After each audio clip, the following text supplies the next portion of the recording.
Hello students, welcome to affairs cloud. My name is Vikas. हमारी एक application है carriers cloud जो कि आप डाउनलोड कर सकते हैं प्ले स्टोर से। हम एंड्रॉयड यूजर्स के लिए अवेलेबल है and once you have downloaded the application आप इसको लॉग इन करेंगे through your Gmail ID and once you have downloaded the application and logged in तो आप यहाँ पे रीडायरेक्ट हो जाएंगे इस पेज पर जहाँ पर आपको home, all courses, my courses, doubt का सेक्शन मिलेगा। हमारे इस एप्लीकेशन पर आपको डेली बेसिस पे करंट अफेयर्स की पीडीएफ्स मिलेगी both in Hindi as well as English. ये जो करंट अफेयर्स हम आपको प्रोवाइड कराते हैं बहुत इंपॉर्टेंट होते हैं एग्जाम पॉइंट ऑफ व्यू से, तो इसकी पीडीएफ्स के साथ ही साथ हम आपको क्विज भी प्रोवाइड कराते हैं ताकि आप उन पीडीएफ्स को पढ़ने के बाद अपनी प्रैक्टिस के लिए क्विज भी अटेम्प्ट कर सकें डेली बेसिस पे। डेली करंट अफेयर्स के साथ साथ वी मेक श्योर हम आपको वीकली बेसिस पे भी करंट अफेयर्स प्रोवाइड कराएं both in English as well as Hindi. ये आपकी एक कंपाइल्ड पीडीएफ होती है ऑफ प्रीवियस वीक जहां हम आपको इंपॉर्टेंट करंट अफेयर्स प्रोवाइड कराते हैं ऑफ दैट पर्टिकुलर वीक। इससे आपकी रिवीजन बहुत अच्छी होती है एंड सिमिलरली हम आपको क्विज भी प्रोवाइड कराते हैं वीकली बेसिस पे ताकि आप अपने वीक के कंटेंट्स को रिवाइज कर सके एंड सिमिलर प्रोसेस रहती है आपकी मंथली बेसिस पे। नेक्स्ट हम आपको कोई भी इवेंट अगर इस दुनिया में हो रहा है तो उससे रिलेटेड हम मेक श्योर करते हैं कि हमारे स्टूडेंट्स को इन्फॉर्मेशन उससे रिलेटेड मिल सके, उससे रिलेटेड इन डेप्थ एनालिसिस हम आपको प्रोवाइड करा सकें ताकि बच्चे उनको पढ़कर अपने क्वेश्चंस जो एग्जाम में पूछे जा सकते हैं उनको अटेम्प्ट कर सकें। हम डेली बेसिस पे आपको पीआईबी का एनालिसिस प्रोवाइड कराते हैं, आर्टिकल्स प्रोवाइड कराते हैं। नॉट जस्ट दिस, अगर कोई इंपॉर्टेंट इवेंट हो रहा है तो उससे रिलेटेड इन डेप्थ एनालिसिस भी हम आपको प्रोवाइड कराते हैं ताकि बच्चे की लर्निंग हो सके। Next we make sure to provide you with exam specific content. Previous years के क्वेश्चंस प्रोवाइड कराते हैं ताकि बच्चे एनालिसिस कर सकें अबाउट द एग्जाम पैटर्न, किस तरीके का सिलेबस आता है, किस तरीके के क्वेश्चंस पूछे जाते हैं एंड इवन एग्जाम होने के बाद we make sure to provide you with the correct analysis of that particular exam. इसी के साथ साथ हम स्टेट करंट अफेयर्स भी प्रोवाइड कराते हैं ऑफ डिफरेंट स्टेट्स ताकि बच्चे किसी पर्टिकुलर स्टेट एग्जाम की प्रिपेयर कर रहे हैं तो उनको भी यहां पर बेनिफिट देखने को मिल सके। इसी के साथ साथ हम टॉपिक वाइज करंट अफेयर्स भी आपको मंथली बेसिस पे प्रोवाइड कराते हैं। ये टॉपिक्स काफी इंपॉर्टेंट होते हैं एंड इनसे एग्जाम में क्वेश्चन पूछा जाता है। ये टॉपिक्स जैसे national affairs, government schemes, international affairs, visits, banking and finance, economy से रिलेटेड, स्पोर्ट्स, डिफेंस, कोई नई एप्लीकेशन अगर आई है, कोई नई टेक्नोलॉजी मार्केट में आई है तो वी मेक श्योर कि हम वो कवर करें ताकि आपकी लर्निंग अच्छे से हो सके। So friends, do check our application, it will be a one stop solution for learning. इसी के साथ साथ फ्रेंड्स अभी कैरियर्स क्लाउड हायर कर रहा है। We have openings for subject matter experts for quant, reasoning and English. इसी के साथ साथ वी आर ऑल्सो लुकिंग कि content creator for current affairs जो कि हमें डेली बेसिस पे, मंथली बेसिस पे, वीकली बेसिस पे कंटेंट प्रोवाइड करा सके एंड हमें एक हिंदी ट्रांसलेटर भी चाहिए जो कि इंग्लिश कंटेंट को हिंदी में ट्रांसलेट कर सके। अगर आपको अप्लाई करना है तो आप इस क्यूआर कोड को स्कैन कर सकते हैं for more information as well as आप हमारे डिस्क्रिप्शन में जो लिंक दिया है उस पर भी जाकर फर्दर इन्फॉर्मेशन ले सकते हैं। तो दोस्तों इसी के अलावा एक और चीज़ याद रखेंगे, हम आपको डेली बेसिस पे फ्री वोकेबलरी प्रोवाइड करते हैं हमारे affairs cloud Hindu vocabs Telegram channel में, जिसका लिंक आप हमारे डिस्क्रिप्शन से ले सकते हैं, राइट। एंड यहां पर हम डेली आपको 4 वर्ड्स प्रोवाइड कराते हैं जो कि मोस्ट इंपॉर्टेंट वर्ड्स होते हैं। ये आपके पिक्टोरियल फॉर्मेट में हम आपको प्रोवाइड कराते हैं, राइट। यहीं पर हम मेक श्योर करते हैं कि हम आपको 5 क्विज क्वेश्चंस भी दें डेली बेसिस पे ताकि आपकी प्रिपरेशन हो सके, करेक्ट। एंड ये चीजें अगर आपको प्रिपरेशन करनी है, अपने वोकैब को इंक्रीज करना है तो आप हमारे टेलीग्राम चैनल को जरूर ज्वाइन कीजिएगा। इसका लिंक हमारे डिस्क्रिप्शन में इस वीडियो के नीचे गिवन है। उस टेलीग्राम लिंक को ज्वाइन कीजिए एंड अपने वोकैब को और एनहांस कीजिए एंड डेली बेसिस पे हम मेक श्योर करते हैं कि आपको ये कंटेंट प्रोवाइड करें। हेलो एवरीवन, तो आज की वीडियो में हम sports, books and authors and obituary topic के इंपॉर्टेंट करंट अफेयर्स डिस्कस करेंगे फॉर द मार्च मंथ। ये सेशन आप सभी के लिए काफ़ी इंपॉर्टेंट रहेगा, एंड तक बने रहिएगा एंड नोट्स ज़रूर बनाइएगा, काफ़ी कुछ सीखने को मिलेगा। चलिए स्टार्ट करें। सबसे पहला क्वेश्चन है, which countries women's national football team, इन्होंने अभी रिसेंटली फाइनल जीत लिया in the Turkish women's cup 2024 by defeating Indian women's football team. तो कौन सी वो किस कंट्री की वुमेन्स फुटबॉल टीम रहेगी? तो किस कंट्री की रहेगी? वो है कोसोवा की वीमेंस नेशनल फुटबॉल टीम। इन्होंने फाइनल जीत लिया of the Turkish women's cup by defeating Indian women's football team in the final. और इंडिया की मनीषा कल्याण यहाँ पे याद रखेंगे, she was awarded with the best middle fielder of the tournament, ठीक है। एंड ये 8th एडिशन है आपका टर्किश वीमेंस कप का, जो अभी रिसेंटली हुआ था, कहाँ पर, अलानिया टर्की में। Next, which team has recently one pro kabaddi league season 10। तो ये 10वां सीजन है प्रो कबड्डी लीग का। किन्होंने जीता? पुनेरी पल्टन ने जीता। पुनेरी पल्टन की ये पहली विक्ट्री रहेगी, फर्स्ट एवर विन है ये पुनेरी पल्टन की। इन्होंने किन को फाइनल में हराया? तो पुनेरी पल्टन ने हरियाणा स्टीलर्स को फाइनल में हराया। ये 10वां सीजन था, राइट। पहला सीजन कब हुआ था? 2014 में हुआ था। एंड यहाँ पे पुनेरी पल्टन को 3 करोड़ रुपए prize money and Haryana Steelers को 1.8 करोड़ रुपीज़ का प्राइज मनी मिला। नेक्स्ट, किस यूनिवर्सिटी ने रिसेंटली टॉप किया the medal tally of the 4th edition of Khelo India university games with a total of 71 medals held in the north east region of India? तो Chandigarh university. Mark करके चलेंगे, Chandigarh university ने यहाँ पे medal tally में top किया है in the 4th edition of Khelo India university games. ये जो 4th एडिशन था खेलो इंडिया यूनिवर्सिटी गेम का 17 से 29 फेब में हुआ, राइट। एंड यहीं पे याद रखेंगे कितने मेडल जीते चंडीगढ़ यूनिवर्सिटी ने? 71 मेडल जीते, जिसमें से 32 तो गोल्ड रहेंगे आपके, 18 सिल्वर एंड 21 ब्रॉन्ज रहेंगे। लवली प्रोफेशनल यूनिवर्सिटी यहाँ पे सेकंड पोजीशन पे आ जाता है। देन अगर खेलो इंडिया यूनिवर्सिटी गेम के 4th एडिशन की अगर मैं मैस्कॉट की बात करूँ तो वो क्या रहेगा? काफ़ी बार हम डिस्कस कर चुके हैं, अष्टलक्ष्मी। एंड अष्टलक्ष्मी ये क्या है? बेसिकली एक butterfly. Next, who has recently won the season opening F1 Bahrain grand prix 2024? Max Verstappen. तो मैक्स वर्स्टैपन ने यहाँ पे season opening F1 Bahrain grand prix 2024 को जीत लिया है। Max Verstappen Belgian Dutch driver हैं, ये रेड बुल के लिए ड्राइव करते हैं, मार्क करके चलेंगे, करेक्ट। एंड ये मैक्स वर्स्टैपन की second consecutive Bahrain grand prix title रहेगा। 2023 में इन्होंने जीता और अब 2024 में भी। Next, which of the following Indian badminton players इन्होंने रिसेंटली जीत लिया है men's double title at the finals of the Unix French open 2024 held in Paris, France? तो पेरिस फ्रांस में हुआ था यूनेक्स फ्रेंच ओपन। किन्होंने जीता? कौन है वो Indian badminton player? Satwik Sairaj रानिक Reddy and Chirag Shetty. इन्होंने मेंस डबल टाइटल यहाँ पे जीत लिया है। अगर मैं मेंस कैटेगरी की बात करूँ, किन्होंने जीता सिंगल्स टाइटल? शी यू की, ये चाइना से बिलोंग करते हैं। वीमेन सिंगल टाइटल किन्होंने जीता? एन सी यंग ने, ये साउथ कोरिया से बिलोंग करती हैं। Next, who has recently one F1 Saudi Arabian grand prix 2024?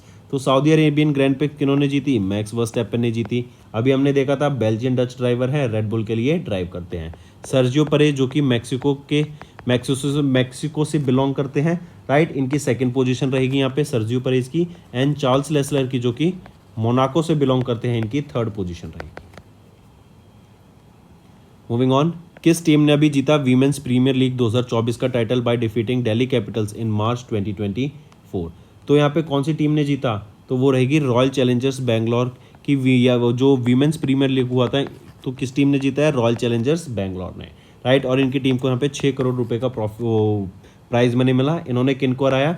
Delhi Capitals को फाइनल में हराया। इनको 3 करोड़ रुपए का यहाँ पे प्राइज मनी रहेगा। एंड ये जो आपका फाइनल था वीमेंस प्रीमियर लीग का, जो कि सेकेंड एडिशन था, ये कहाँ पर हुआ था? ये आपका अरुण जेटली स्टेडियम में हुआ था, न्यू दिल्ली में।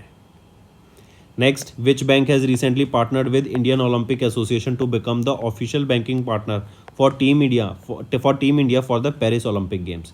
तो Indian Olympic Association to become the official banking partner कौन है? वो येस बैंक रहेगा। इवन इन्होंने कैंपेन लॉन्च किया जिसका थीम रहेगा मिलकर जिताएंगे। तो येस बैंक अभी ऑफिशियल बैंकिंग पार्टनर रहेगा with the Indian Olympic Association, and ये ऑफिशियल बैंकिंग पार्टनर रहेगा इंडियन ओलंपिक टीम का for Paris Olympic games. Next, name the personality जिन्होंने भी रिसेंटली जिनको सेलेक्ट किया गया as the India's flag bearer for 2024 Paris Olympic games. तो ये है अचंता शरत कमल। इनको यहाँ पे अभी फ्लैग बियरर अपॉइंट किया गया 2024 पेरिस ओलंपिक गेम्स का, राइट। एंड शरत कमल ये 19th फ्लैग बियरर रहेंगे फॉर इंडियन ओलंपिक गेम्स। यहीं पे अगर हम बात करें मैरी कॉम की, तो मैरी कॉम को याद रखेंगे, ये शेफ दे मिशन रहेंगी of the Indian Olympic contingent. Next, name the personality जिन्होंने भी जीता men single title at the world table tennis feeder बेरेट 2024 जो लेबनान में हुआ। मैन सिंगल टाइटल की बात की जा रही है, तो साथिया गणेशकरन के द्वारा यहाँ पे मैन सिंगल टाइटल जीता गया। ये तमिलनाडु से बिलोंग करते हैं, राइट। एंड ये पहले इंडियन प्लेयर बन गए जिन्होंने मैन सिंगल टाइटल जीता at the WTT feeder series event. Next, उन पर्सनैलिटी का नाम बताओ जिन्होंने भी F1 ऑस्ट्रेलियन ग्रैंड प्रिक्स को जीत लिया है। तो F1 ऑस्ट्रेलियन ग्रैंड प्रिक्स को जीतने वाले व्यक्ति कौन बने, वो हैं कार्लोस सेंस जूनियर। मार्क करके चलेंगे, कार्लोस सेंस जूनियर ये फरारी के लिए ड्राइव करते हैं, ये बिलोंग करते हैं स्पेन से, राइट। एंड यहीं पर अगर हम बात करें सेकंड पोजीशन पे और थर्ड पोजीशन पे कौन कौन आए, सेकंड पोजीशन पे आ जाते हैं चार्ल्स लेसलर, मोनाको से फरारी के लिए ड्राइव करते हैं। एंड थर्ड पोजीशन पे आ जाते हैं आपके लैंडो नॉरिस, राइट। मार्क करके चलेंगे। Next, name the Indian personality who has recently won the women single title at the world table tennis feeder Beirut second, जो कि अभी लेबनान में हुआ। तो श्रीजा ओकला ये वो वीमेन बनी, ये Indian women single title winner बनी at the world table tennis feeder Beirut second 2024 का, जो कि लेबनान में हुआ। एंड ये कहाँ से बिलोंग करती हैं, ये तेलंगाना स्टेट से बिलोंग करती हैं। तो दोस्तों अब चलते हैं कुछ बुक्स एंड ऑथर्स पर। पहला, who author the book swallowing the sun a novel which launched in February 2024। तो लक्ष्मी मुर्देश्वर पुरी इनके द्वारा ये बुक रिलीज की गई है। बेसिकली ये फॉर्मर असिस्टेंट सेक्रेटरी जनरल रह चुकी हैं ऑफ यूनाइटेड नेशन एंड ये वाइफ हैं of union minister Hardeep Singh Puri. इन्होंने अपनी नॉवल लिखी swallowing the sun a novel, correct. And ये फॉर्मर डेप्यूटी एग्जीक्यूटिव डायरेक्टर रह चुकी हैं of UN women. LF company के द्वारा इस बुक को पब्लिश किया जाएगा। Next, name the sports magazine that has recently published the coffee table book title FIH Odisha hockey men's world cup 2023। तो वो है स्पोर्ट्स स्टार वो मैगजीन है, right, that has recently published the coffee book table title FIH Odisha hockey men's world cup 2023। Next, name the former president who has recently authored the book the conspiracy to आउट्स me from the presidency. तो Gotabaya Rajapaksa, right, ये former president हैं कहाँ के, श्रीलंका के। और इनको हम जानते हैं कि जब क्राइसिस आया था तो इनको हटा दिया गया था अपनी पोजीशन से। तो ये बताते हैं इस बुक में कि जो कॉन्स्पिरेसी थी इनके खिलाफ, right, for foreign and local parties की, उसके बारे में यहाँ पे इन्होंने अपनी बुक में बताया गया है। एंड ये 7th एग्जीक्यूटिव प्रेसिडेंट थे श्रीलंका के 2019 से 2022 तक। एंड ये बुक आपकी इंग्लिश में एज वेल एज सिन्हली लैंग्वेज में अवेलेबल है। Next, who authored the book Israel War Diary that was released by Union Minister of Information and Broadcasting Anurag Singh Thakur in March। तो विशाल Pandey, right, इन्होंने author की book Israel war diary that was released by union minister of information and broadcasting Anurag Singh Thakur in March. Next, which of the following books were recently presented by S. Ramanan, chairman and managing director of SIDBI to union minister of finance Nirmala Sitharaman. तो इन्होंने कौन सी book present करी Nirmala Sitharaman ma'am को, प्रभाव and diagnostic mapping of cluster, charting the path ahead through intervention. तो ये वो दो बुक्स हैं जो इनके द्वारा प्रेजेंट की गई to Nirmala Sitharaman ma'am. Next, which of the following personalities did not co author the book a compendium on non native organisms of India launched by J. Chinchu Rani, minister for animal husbandry of Kerala in March 2024। तो कौन, तो सिर्फ मनोज कुमार के द्वारा यहाँ नहीं की गई थी, बाकी सभी Vinod Haridas, KV Jayachandran, Jasmine Anand and Sheela इसके द्वारा इस बुक को पब्लिश यहाँ ऑथर यहाँ पे को ऑथर किया गया है, करेक्ट, मार्क करके चलेंगे। Next, which of the following personalities did not author the book an illustrated guide to the Lepidoptera of India, taxonomic procedures, family characters, diversity and distribution published by the zoological survey of India in March 2024। तो इनमें से कौन सी यहाँ पे personality है जिन्होंने इस book को ऑथर नहीं किया, तो यहाँ पे करम नारायण बहल इन्होंने नहीं किया, बाकी दृष्टि बनर्जी, नवनीत सिंह, राहुल जोशी एंड PC पठानिया के द्वारा को ऑथर की गई है। नेक्स्ट पे चलते हैं कुछ ऑब्यूटरी। फिर पहला है, India's oldest parliamentarian and founding member of the Samajwadi party recently passed away. कौन रहेंगे, वो हैं साफिकुर रहमान बार्क, राइट। ये इंडिया के ओल्डेस्ट पार्लियामेंटेरियन हैं एंड फाउंडिंग मेंबर हैं ऑफ द समाजवादी पार्टी, जिनका रिसेंटली निधन हो गया at the age of 93 in Moradabad UP, correct. And ये 5 बार MP रह चुके हैं एंड 4 टाइम्स MLA रह चुके हैं इन UP। Next, in March, renowned archaeologist and Padma Shri awardee Arun Kumar Sharma recently passed away. In which year did he receive Padma Shri award? तो Padmashri award इनको 2017 में सम्मानित करा गया था, राइट। इनका निधन 91 की एज में हो गया एंड अदर्स कैटेगरी में इनको पद्मश्री से सम्मानित करा गया था। Next, in March Martin Brian Mulroney who served as the 18th prime minister of dash country recently passed away. तो ये 18th प्राइम मिनिस्टर थे कहाँ के, कनाडा के, जिनका रिसेंटली निधन हो गया।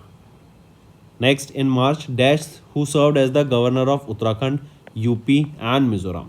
तो कौन है ये, अजीज कुरैशी, राइट। ये इन्होंने सर्व किया as the governor of Uttarakhand, UP and Mizoram and इनका रिसेंटली निधन हो गया। Next, in March former chief of naval staff admiral Lakshmi Narayan Das passed away. He was honored with Veer Chakra, the third highest gallantry award, in which year?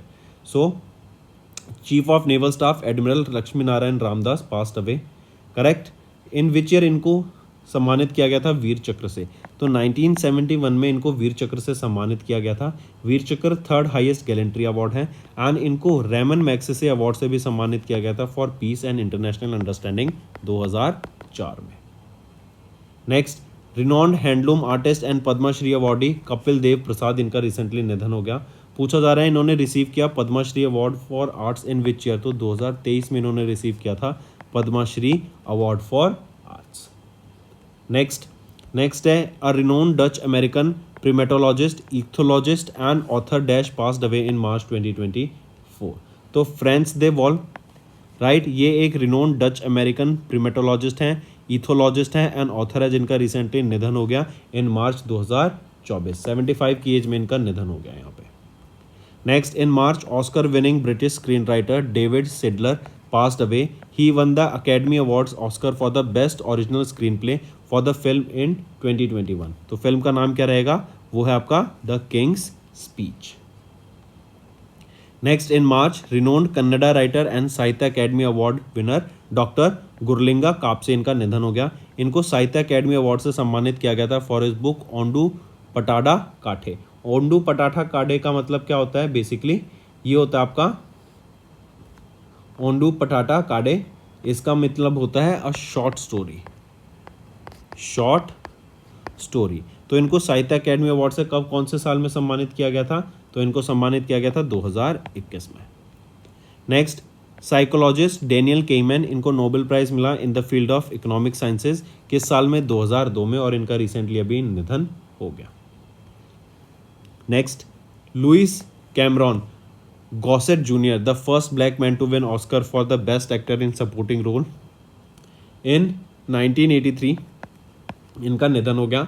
And 1983 में इनको Oscar मिला था for his performance in an officer and a gentleman. इस movie में an officer and a gentleman, इनको best actor, इस movie के लिए इनको best actor in supporting role से यहाँ पे सम्मानित किया गया था विद ऑस्कर्स 1983 में।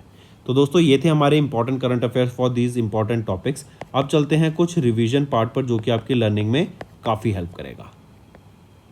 What is the denomination of the commemorative coin जो कि लॉन्च किया गया in honour of the 2550th भगवान महावीर निर्वाणा महोत्सव। तो क्या डोमिनेशन है, what is the denomination of that coin. तो 100 रुपए का ये कॉइन रहेगा, राइट। एंड इसी कॉइन से अगर हम बात करें, इसका वेट कितना रहेगा इस कमेमोरेटिव कॉइन का जो कि लॉन्च किया गया, तो इस कमेमोरेटिव का कॉइन जो 100 रुपए का ये कॉइन है, इसका वेट रहेगा 36 ग्राम। 36 ग्राम का ये आपका कॉइन रहेगा जो कि यहाँ पे लॉन्च किया गया। ठीक, मार्क करके चलेंगे। डायरेक्ट क्वेश्चन आएगा कि कितने अमाउंट का कमेमोरेटिव कॉइन को लॉन्च किया गया था, तो 100 रुपए का कमेमोरेटिव कॉइन लॉन्च किया गया था एंड इसका वेट कितना रहेगा, 36 ग्राम का 35 ग्राम का इसका वेट रहेगा, टू बी प्रिसाइज 35 ग्राम का इसका वेट रहेगा। ठीक है, फिर यहीं पे इस कॉइन की जो रिवर्स है उस पर हमें नालंदा पावापुरी जल मंदिर एंड भगवान महावीर के 2550th निर्वन कल्याणक की इमेज रहेगी in both Devanagari script and English. ये 2023 यहां पर इसके कॉइन के बॉटम पे रहेगा। फिर इसी को याद रखेंगे, अगर हम बात करें 75वें 75 रुपीज का कमेमोरेटिव कॉइन कब लॉन्च किया गया था, during the 75th Republic day of India. 90 rupees का कमेमोरेटिव कॉइन लॉन्च किया गया आरबीआई के 90 ईयर्स को सेलिब्रेट करने के लिए। 90 रुपए का कॉइन पीएम मोदी के द्वारा लॉन्च किया गया था एंड 20 रुपए का कमेमोरेटिव कॉइन लॉन्च किया गया था during the vibrant Gujarat summit. ठीक है, मार्क करके चलेंगे। एंड ये 8वां कमेमोरेटिव कॉइन है 2024 का जो अभी लॉन्च किया गया। And this non circulating type coin ये मिंट किया गया by in at the India government mint, जो कि हैदराबाद तेलंगाना में रहेगी। Which of the following is not among the top 5 in military expenditure. अभी सिप्री के द्वारा एक रिपोर्ट रिलीज की गई about the expenditure, about the global military expenditure के ऊपर। यह रिपोर्ट थी trends in the world's military expenditure 2023। इसमें बताया गया about the various global military expenditures around the world. And यहाँ पे बताया गया for the 9th consecutive year अगर हम देखें तो ये ऑल टाइम पे रहा है। यहाँ पे एक्सपेंडिचर इन मिलिट्री वो है 2443 बिलियन डॉलर का हमें एक्सपेंडिचर देखने को मिलता है इन 2023। ये 6.8% से इंक्रीज है as compare to last year 2022 के, राइट। ये सबसे स्टीपेस्ट इंक्रीज देखने को मिला है सिंस 2009। अगर टॉप की बात करें, टॉप 5 मिलिट्री स्पेंडर्स की एक्सपेंडिचर्स की बात करें या स्पेंडर्स की बात करें तो फर्स्ट पोजीशन पे आ जाता है United states of America, second position पे आ जाता है चाइना, थर्ड पोजीशन पे आ जाता है रशिया, फोर्थ पोजीशन पे है हमारा इंडिया एंड फिफ्थ पोजीशन पे आ जाता है सऊदी अरेबिया। और यहां पे क्वेश्चन पूछा जा रहा है which of the following is not among the top 5 military expenditures. तो साउथ कोरिया यहां पर नहीं है in the top 5 military expenditures, right. Take a note of this. तो पहले पे है यूएसए। फिर यहीं पर अगर हम डाटा फर्दर देखें, साउथ कोरिया की क्या रैंक रहेगी इन 2024 के मिलिट्री स्ट्रेंथ रैंकिंग में, जो कि ग्लोबल फायर पावर के द्वारा रिलीज की गई। तो साउथ कोरिया 5th पोजीशन पे आ जाता है। सिप्री रिपोर्ट में साउथ कोरिया 11th पोजीशन पे है, ठीक है। और India 4th most powerful military है, इंडिया की 4th मोस्ट पावरफुल मिलिट्री है इन द वर्ल्ड। अगर हम यहीं पे नेटो की बात करें तो नेटो कलेक्टिवली स्पेंड्स, नेटो की जो कंट्रीज है 1341 billion dollars collectively on military. ये भी एक एडिशनल डाटा याद रखेंगे। नेक्स्ट, किस इंडियन बैंक ने फीचर नहीं किया on the S&P global top 50 banks in Asia Pacific list by assets. Assets के द्वारा यहां पर एशिया पैसिफिक रिलीज की गई अभी, यह है S&P ग्लोबल टॉप 50 बैंक्स की, राइट। तो यहां पे कौन सा बैंक फीचर नहीं करता? तो एक्सिस बैंक यहां पे इनमें से फीचर नहीं कर रहा। SBI bank, HDFC bank and ICICI bank, ये तीनों यहां पे इस लिस्ट में फीचर करते हैं। अगर SBI बैंक की बात करें तो इनकी रैंक रहेगी 2023 की लिस्ट में। HDFC बैंक की रैंक क्या रहेगी? 33। ICICI बैंक की रैंक क्या रहेगी? 48 इन दिस पोजीशन। नेक्स्ट आ जाता है winners of achievement award for creating social development and impact at the 15th CIDC Vishwakarma award 2024 कौन रहेंगे? वो है पुरावंकरा लिमिटेड। ये एक रियल एस्टेट डेवलपर है, राइट। एंड इनको यहाँ पे सम्मानित किया गया for creating social development and impact award से at the 15th CIDC Vishwakarma award, right. इनको इस अचीवमेंट अवार्ड से सम्मानित किया गया। बेसिकली किस रीजन के लिए? मिलियंस, इनका एक कैंपेन अभी इन्होंने लॉन्च किया था, million wells for Bengaluru, million wells for Bengaluru, right. ये यहाँ पे कैंपेन था इनका, क्योंकि हम जानते हैं एज ऑफ नाउ बेंगलुरु में काफी ज्यादा वाटर क्राइसिस चल रही है, तो उनके लिए ये एक सोशल इनिशिएटिव था, करेक्ट। पुरावंकरास लिमिटेड ये एक रियल एस्टेट डेवलपर है, करेक्ट। इनके द्वारा इनको ही यहाँ पे अचीवमेंट अवार्ड से सम्मानित किया गया फॉर। नेक्स्ट आ जाते हैं who has recently won the international chess federation candidates 2024 in open category. तो डी गुकेश ने यहाँ पे अभी इंटरनेशनल चेस फेडरेशन कैंडिडेट्स 2024 को जीत लिया है इन ओपन कैटेगरी। मार्क करके चलेंगे, काफी इंपॉर्टेंट रहने वाला है। सबसे पहली चीज, डी गुकेश 17 साल के हैं सिर्फ, राइट। एंड ये यंगेस्ट प्लेयर बन गए हैं जिनको, या फिर यंगेस्ट ग्रैंड मास्टर बन गए हैं जो अभी यंगेस्ट प्लेयर बोलें या यंगेस्ट चैलेंजर बन गए हैं जिन्होंने क्वालिफाई किया for the world chess championship, right. 17 साल के हैं ये। एंड इन्होंने 1984 में रिकॉर्ड बना था। 22 साल के GM गैरी कैस्परोव, ये रशिया से बिलोंग करते थे, इन्होंने क्वालिफाई किया था और वो यंगेस्ट चैलेंजर बने थे। और अब डी गुकेश बन गए हैं यंगेस्ट चैलेंजर। ये डिन लेरिन को फेस करेंगे, ये चाइना के हैं डिन लेरिन, एंड इनको ये फाइनल फेस करेंगे in the world chess championship. Ding Liren की अगर यहां पर हम बात करते हैं, राइट, तो मार्क करेंगे ये विनर रहे हैं ऑफ द मेंस कैंडिडेट्स 2024, और ये भी फेस करेंगे, राइट, किनको? ये फेस करेंगे डी गुकेश को। कौन? डिन लेरिन, ठीक है। एंड डेन लेरिन ऐसा हमने देखा चाइना से बिलोंग करते हैं एंड ये चाइना के पहले मेल वर्ल्ड चेस चैंपियन बने। टेन जोइंग की बात करें तो टेन जोइंग ने वीमेंस कैटेगरी में अभी कैंडिडेट्स ओपन 2024 को जीत लिया, राइट। किन्होंने? टेन जोइंग ने, करेक्ट। वीमेंस कैटेगरी में इन्होंने जीत लिया एंड ये फेस करेंगे जू वेंजुन को of China in the worlds and in the women's world chess championship 2024। Max Verstappen की बात करें तो इन्होंने अभी कतर जीपी को जीता to win the third F1 world championship. Apart from this D Gukesh की बात करें तो डी गुकेश याद रखेंगे किस स्टेट से बिलोंग करते हैं, तो ये चेन्नई तमिलनाडु से बिलोंग करते हैं, राइट। एंड अभी ये फाइड कैंडिडेट्स 24 हुआ था टोरंटो कनाडा में, इन्होंने इसको जीत लिया है। अब ये डेन लेरिन को फेस करेंगे। फाइड कैंडिडेट्स ये आपका 3 अप्रैल से 22 अप्रैल तक हुआ था। टेन जोइंग ये वीमेंस कैटेगरी में इन्होंने जीत लिया है वीमेंस वर्ल्ड चेस चैंपियनशिप 2024 को। चलिए आगे चलते हैं। World creativity and innovation day कब ऑब्जर्व करते हैं? तो world creativity and innovation day observe किया जाता है ऑन विच डेट?